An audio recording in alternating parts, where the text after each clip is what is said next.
Hello everyone, my name is Shourya Saini. Our capstone project is Accelometer based wheelchair and our team member are. My name is Ravpreet Singh. My name is Brahminder Garg. My name is Manav Gakhar. My name is Anmoldeep Singh. My name is Prakul Agarwal. Now we are going to explain our remote controller through which we control our wheelchair.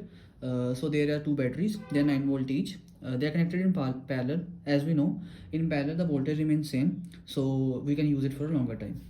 Now there is a 7805 regulator. It regulates the 9 volt battery, 9 voltage to 5 volt and transfers to RF transmitter and accelerometer. This is a RF transmitter which transmits the signal to our receiver section, and this is the accelerometer. It is capable of sensing X and Y directions.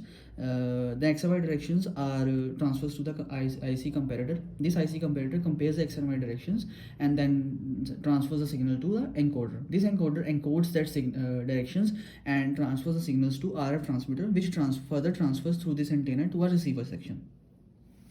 Now we are going to explain this wheelchair. So it's our front part. In our front section, we have a RF receiver. This RF transmitter transmits the signal to our receiver, and the wheelchair gets the signals. And there are 5 LEDs. These 4 LEDs tell us about the directions, and this is the fifth is our indicator LED. This indicator LED tell us that our remote control and wheelchair are wirelessly connected or not. We show you that demonstration. So if this LED is off, when our remote control is on, the LED is on. So this they are wirelessly connected. So there are 4 relays, and with them there are transistors, and there is a 8051 microcontroller. We have done all our coding in this microcontroller, and this microcontroller transmits the signal according to the gesture, according to the remote controller, in which direction we move the remote, and these signals are then transferred to the transistors and then to relays. These relays then amplifies the signal to the DC motors, and DC motors work according to that. Now we are going to tell about the rear section.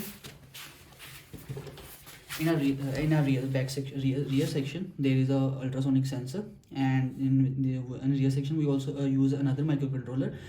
We use another microcontroller to avoid the hanging. So the coding part of ultrasonic sensor is all done on this microcontroller. We have set the range of ultrasonic sensor up to 40 centimeter, so that when a patient sits on a wheelchair, if any obstacle comes backward, then the ultrasonic sensor sends the obstacle.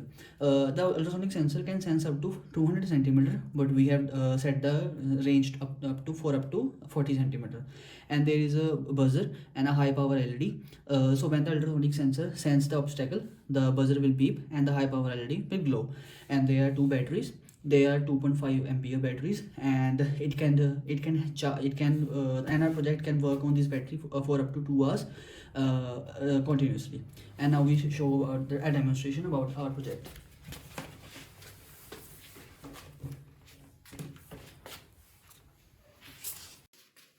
So as you see that when we move the remote to the forward direction, the wheelchair moves forward.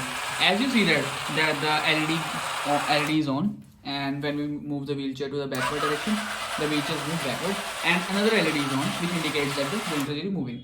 And when we move the wheelchair to the left, the wheelchair moves to the left. And when we move the remote to the right direction, the wheelchair moves to the right. And now we are going to tell you about the ultrasonic sensor. And when we moves wheelchair to the backward direction, the wheelchair detects the wall, it's an obstacle, and the patient know about the obstacle through a buzzer. And when we move the wheelchair to the forward direction, the buzzer stops buzzing, and obstacle is removed.